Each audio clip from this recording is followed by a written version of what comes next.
Fire, what you saying? Yes, fire key, give thanks to life every time. No, serious thing. We are here again, Ballhead and the Dread Podcast. We give thanks for everyone tuning in from those times till now.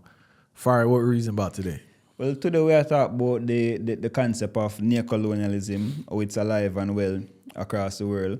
And we are going to put some main focus on one thing really in the media now, the whole concept of Israel versus Palestine, which is what everyone is talking about. But so we just want to break down a couple different things. I really want to show people this concept of World War III will seem like a far-fetched thing. I really want to tell you it's active already, as far as we can tell, because the whole thing of World War is like most people always wait on the same media for classify the wars them and the same colonial countries to classify the war. But I can tell you that with all of these atrocities going on today, these are more severe than what was going on back then. And a lot of these different things are now being exposed to the forefront. So I want to break down the concept, you know? And one I want to say, give thanks for social media.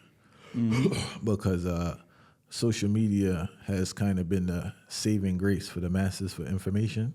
Because if you just watch mainstream media, how this has been depicted in the word usage, the headlines always say, Israel, Hamas.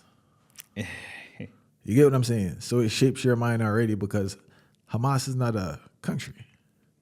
Mm-hmm. Or they say, they keep referring to as this terrorist thing and this and that. But it's like, you're not killing terrorists, you're killing citizens. Civilians. Civilians. Mm-hmm. You're killing children. So I just want to say give thanks for social media because now at least there's a median where people can get information. Yes, there's some skewed information on social media, so we don't want to say it's totally correct, but within this situation, it is giving a balance to the false narrative that's being presented on mainstream media about this situation, Yeah, I really, when you check it still, because I want to tell you, say, I look on CNN and I read BBC and all of these popular US media sources. I'm really break down the concept is like they don't dive into anything. First and foremost, you try to figure out what is this war going on between Israel and Palestine, right? There's nobody that breaks down this war between Israel and Palestine. Key strategy, far right. So again, and then you realize it's a partisan type of conversation. And remember, even though the media houses have a duty, according to them, have a duty to inform the people. But how will the media houses inform you of something outside of the norm when the agenda of Israel suits the agenda of the United States of America? They will never ever go outside of that and bridge the gap because they don't want to be a target. So that's the first thing where people need to overstand to the full extent. Far right. Before you continue, right, two things I have to touch on. One is that along with supporting the agenda, the finance is far right, all right? You can't go look out against these people when they're the source of your financial survival. Mm-hmm. In regards to, what's the last part you just said? Oh, man.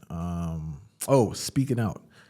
I've been reading a lot of stories where people are being penalized, not just in the media, far right, but for their private jobs for having a different view from the employer or the manager. Yep.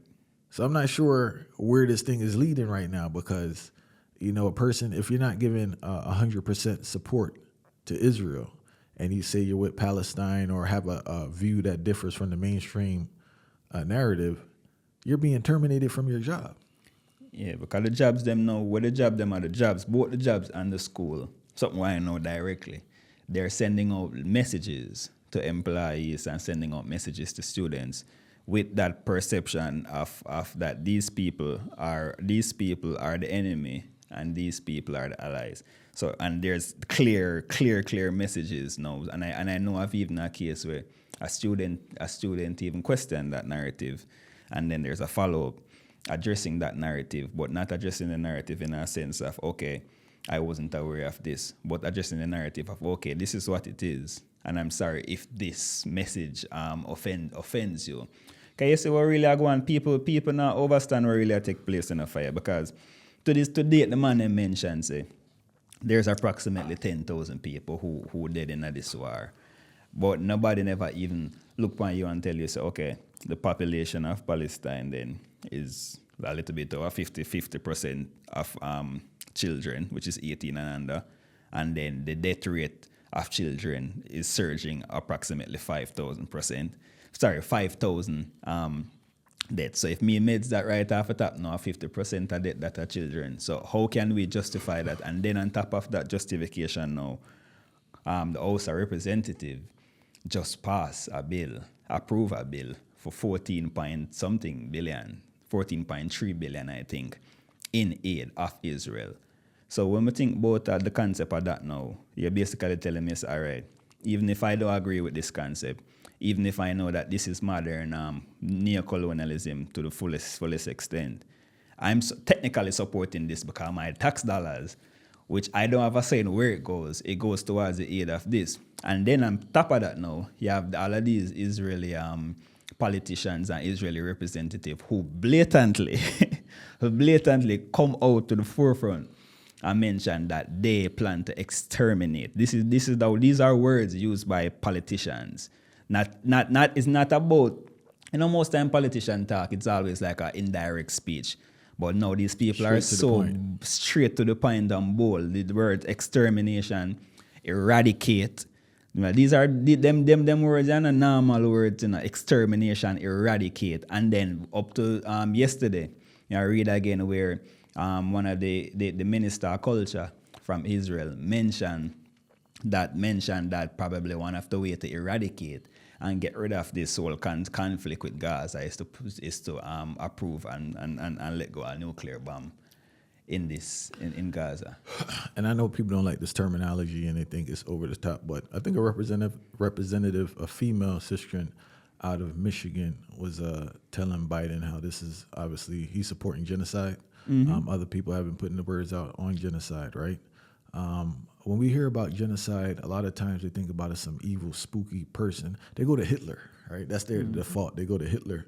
And then understand these genocides takes place because there's a unified psychology from the masses that supports a certain behavior. Now, if we break down what's going on over there, right? Millions of people have been displaced, meaning that I don't know where they're at. They can't be at their home area because of the violence, right? No access to food, no access to water. At the hospital. Along with the constant barrage of bombings. Now, I guess this would be, I know you have absolute war, but I think this would be categorized as total war. And I think I read a quote where the Bridget was saying how they not sparing nothing and they just doing what they're doing. But blatant. Right, that can't work. As a human being, you get what I'm saying? Because when you're dealing with military, now I thought it's military against military. Not military against civilian, not military against citizen. And man, it's an unfair game, So it's a game we play this way, right? The whole concept, let's break down this whole concept of a terrorist. A terrorist is basically a person who is an enemy of the United States of America. Let's make that clear. It's not about the act that you do. It's about being the enemy and anyone that goes against the philosophy of the United States of America. So essentially, they cannot be regardless of the acts that are carried out by the U.S. They cannot be classified as a terroristic thing because the terrorist is just always whoever is anti-American. Why I feel like say is the same Israel and the same America will never join the ICC, the International Criminal Court, because them don't want to be caught up on international criminal crime, war crimes. Facts. Because them know say if they join the International Criminal Court, all of those war crimes will come back to bite them. And this is what about domestic war crimes here in America? Them all get caught up on that too. That's what I'm saying. It's just like, And them know that, especially with the whole run-ins, even with George Bush, both the father and the son, to them know that there's charges awaiting them, previous charges awaiting them from the International Criminal Court, so they're not going to join that because they're already aware of what is being done for you. When you think about how the man, like Israel, Gaza, and Palestine, as them call it right now, is the biggest open-air prison in the world, The fact that they don't have access to water, them not have access to hospitals, them bomb them universities. Yeah. And then, on top of that, there was a clear message, all right. They sent out a clear message. Israel sent out a clear message saying, all right, whoever is not a part of the war, flee to the south. These people, a lot of families, flee to the south. While fleeing to the south, There's videos of these families being killed while they don't have a gun, they don't have a knife, they must flee into the south. There wasn't any shout, there's no call. So it's blatant genocide, it's blatant murder. And what I really want to show people is that we even talk about the concept of this World War III thing. It's not like, say, Israel and Palestine alone, this thing are going on. This thing are going on right around the world right now. You know, how comes you hear a different narrative about the other day one time? Because it's Russia. Yeah. When you hear about the whole Ukraine situation. Yeah, we know it's unjust. Takeover fire. This is the thing. I want to touch on this, right? When we talk about colonialism, I think people's minds default to either two things I noticed. We talk about it's not funny, but two things I noticed when we deal with colonialism. They either think about Columbus or some boat, or they think about some militant black person. Yeah, right. Not understanding these modern times. Let's run down colonialism now. We have Israel trying to take over northern Palestine, right? Take that right over. I don't know what's the plan? Make it a military zone or something, a military base? I'm not sure what the plan is. Russia, Ukraine, invasion, right? Jamaica with the Chinese, even though it's not a use of violence, it's a use of economics. Yeah, that's a new war. That's a new war. People not pre-ing this Jamaica thing too tough. I know we spoke about it before, but that's a form of colonialism. Congo, colonialism. Many other African countries, because what you have now is disruption, and you're going to have you taking over the land and displacing the people. It's the same formula, it's the same concept. But I think now, even though we do have the social media, their control of media is even stronger because the average person not going to hear nothing on Al Jazeera or other things. They're just bombarded from Fox, CNN, ABC, NBC, CBS. Maybe they'll watch a person on YouTube that's aligned with Fox. CBS, the same narrative. And it's so bad now when you hear something different, it's like you're the weirdo or you're the militant one or you're not seeing it properly.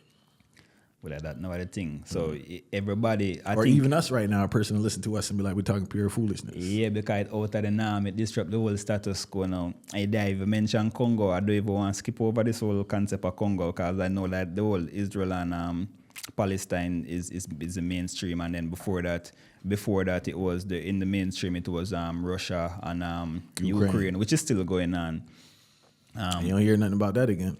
And then we hear about the whole concept of what that take place with North Korea and these different countries. But it seems like the whole invasion where take place and the colonialism where take place in Africa is something we often overlook. And I think one of the main reasons, it's my opinion, why it's overlooked is because that's expected. So that's expected, I think, because it's black people. Yeah, so the rape in Africa is like a norm. It's almost like a norm now. Because right now, the man might bleed Congo for this cult and for support all of these iPhone launches and all of these different things. It's almost ludicrous when you think about it. And you talk about Jamaica, but a key thing we want to mention about even the invasion of China, how China invade Africa too, is talking about countries like Kenya, Uganda, and the eastern, especially the eastern part of Africa, how them control all of the roads, them control all of the bills, them, and get policies in return, and land grants in return. I heard there's a lot of mixed babies out there now, this Ugandan, Chinese-looking children now. Of course. Then is a whole takeover take place in a boy. I think most people overlook it, but I think the Chinese more smooth. I think the Chinese they're more smooth. For one, them create almost every single thing that exists in the world right now, and then two, they're more smooth with it. They don't use force; they use the economics under the guise of support for that particular country. Very wise, and they build up infrastructure while they do it there too. That benefits them, but under the guise that it benefits the country. So which country can operate without infrastructure? You know what I'm saying? So they're there hustling. They know how the thing go already, and they just slide in and take over things. And I just want to drop one more incentive to demonstrate colonialism in Jamaica for those who don't believe. Yes, there are main things like the road, right? But you know what I thought was so wild is that the non-tax for Chinese people opening businesses in Jamaica. How do you compete? I don't know if it's for a year or for 18 months, but regardless of the duration, I heard they just bring in a cousin and start it all over. So you have a business operating in an area where you're not paying taxes. But how can a local person compete with a person who doesn't pay taxes? I know, say, you mentioned that, you bring something to my mind, because I did a whole this reasoning affair with a virgin the other day, and I really think this is more of a message. So this is a message to the people them right now, right? Reason why that can even happen, I really want the people them to do them research. In Jamaica, you have a very powerful society, and when you do the research, you will check and come back and tell you what the impact of that society is. It's called the Chinese Benevolent Society. The Chinese Benevolent Society is a very powerful society in Jamaica, and anything regarding to import, export, them have some form of role to play with that too. So I really want the people them go do that. And I think one of the next part is that it shows organization will always beat disorganization. And that is one key and crucial thing where we realize with this whole near concept and near colonialism and we're totally control. disorganized. The organization where them have, it make them rule and can conquer everything. And I want to say two different aspects, right? Yes, we have to acknowledge that many times we are disorganized, right? And we don't have that support system that we need to fight off attacks economically. But then we have to acknowledge where outsiders create the division. You know, so it's kind of twofold. We struggle with organization across the board, across the world through self-hate, not trusting your brother and being indoctrinated. But also we have to acknowledge that the role powers play in regards to that divide and conquer. Supporting one side, supporting one group, supporting one government, and they just have this friction. And while you're there bickering, they're there taking. And it's the same, that's what's wild. It's like if you study indigenous history, the concept hasn't changed or the strategy hasn't changed. It's more modern, it's more sophisticated, they have more tools now, but it's the same strategy, divide and conquer. But you know, see, the perfect example of the same strategies is this going back to this whole Israel and Palestine thing. Yeah. Because if you think about it, the Holocaust is something still fresh in our people's brain. Yeah. So if you want to think about it, what Hitler did, very gruesome thing, very fresh in our people's brain, because World War II was from 1933 to 1945, and then you think about the Holocaust where really take place at its peak, 41 to 45, and around 6 million Jews dead through the Holocaust. But you think about the new face of this thing now. Is it a case where the Jews that were the Zionists, as they would have called them the same way, that were granted that land by the UK and the United Nations in 1948 to create the state of Israel? Is it a case that they're planning to create a new Holocaust, all in the name of Zionism against the Arabs? So in a whole heap of different aspects and a whole heap of different stratosphere, you have to think about the thing, So it's almost like everything start reinvent itself, but it reinvent itself. It's like a different wheel where you start the same wheel. I'm not even want to say different wheel. It's the same wheel, but you start put some different painting on it, and you start think it's a different wheel. But in truth and in fact, the same exact thing over and over and over again. It'll keep this car moving. It'll keep this vehicle moving. It's just a different type of way where it starts shape out and start look different. After a time, you put 10 layer of paint on it, it look different to people over there. So, and everybody not realize that the same wheel we are on. And that's what I'm telling you, most human beings. It almost seems to me like human brains programmed in a certain light. While the Holocaust was taking place, everybody was so sad that they were the particular target. Now them get themselves in a particular position. Now them want to inflict that particular that pain and that wound upon somebody else. It's like human beings is almost like programmed to say, okay, I want to be in this position of power. I don't want to be the one who that pain is being inflicted on. I want to inflict the pain. And it's not like everybody wants this whole conflict and tension across the world to end. And I want to touch on one more thing before we stop fire, right? And I want people to do this when they hear these things.